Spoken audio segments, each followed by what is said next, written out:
পলিসিটা কিভাবে দেখছেন? মন্দির মসজিদের রাজনীতি তো নির্বাচনের আগেই তো হয়। মন্দির মসজিদের রাজনীতি যারা ধর্ম করার জন্য মন্দির মসজিদ করে তারা সারা বছর করে, আর যারা ভোট পার করার জন্য মন্দির মসজিদ করে তাদের তো ইলেকশন আসলেই এগুলো চাগার দিয়ে ওঠে। হুমায়ুন কবির বাবরি মসজিদ বানাবেন, ভালো কথা। যখন বাবরি মসজিদ যে মাটিতে ধ্বংস হয়েছিল সে মাটিতে গিয়ে বানাতেন বুঝতাম। বাবরি মসজিদ তো আর মুর্শিদাবাদে ছিল না, ছিল অযোধ্যায়। তাও উনি মুর্শিদাবাদে মসজিদ বানাতেই পারেন, কিন্তু কথাটা হচ্ছে বাবরি মসজিদ যারা ধ্বংস করেছিল উনি 2019-এর লোকসভা ভোটে সেই দলের প্রার্থী ছিলেন মুর্শিদাবাদে। উনি এত বাবরি মসজিদপন্থী যে বাবরি ধ্বংসকারীদের হয়ে ভোট লড়ে নিলেন, তারপরে এখন উনি আবার বাবরি মসজিদ বানাবেন। তো ঠিক আছে, মন্দির মসজিদের রাজনীতি ভোটের আগেই হবে। মমতা বন্দ্যোপাধ্যায় বলছেন যে উত্তর বাংলায় মহাকালের মন্দির বানাবেন, হুমায়ুন কবির মসজিদ বানাবেন, কিন্তু বাবরি মসজিদ এবং এই রাম মন্দির দুটোই হচ্ছে অযোধ্যায়, উত্তরপ্রদেশে।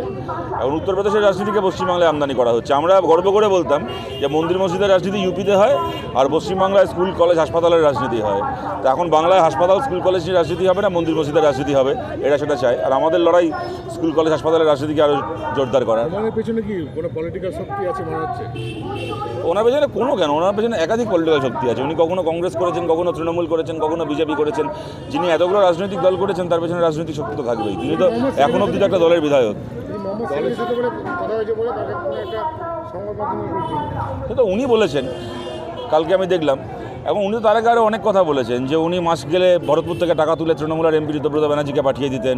মমতা বন্দ্যোপাধ্যায়ের সঙ্গে বিজেপির কীরকমভাবে বোঝাপড়া করে পশ্চিমবাংলার রাজনীতি চলে। উনি তো অনেক কিছুই বলেছেন। একটা দুটো তিনটে করে সবগুলো প্রশ্নের উত্তর আসুক, তারপর এটারও উত্তর দেওয়া যাবে।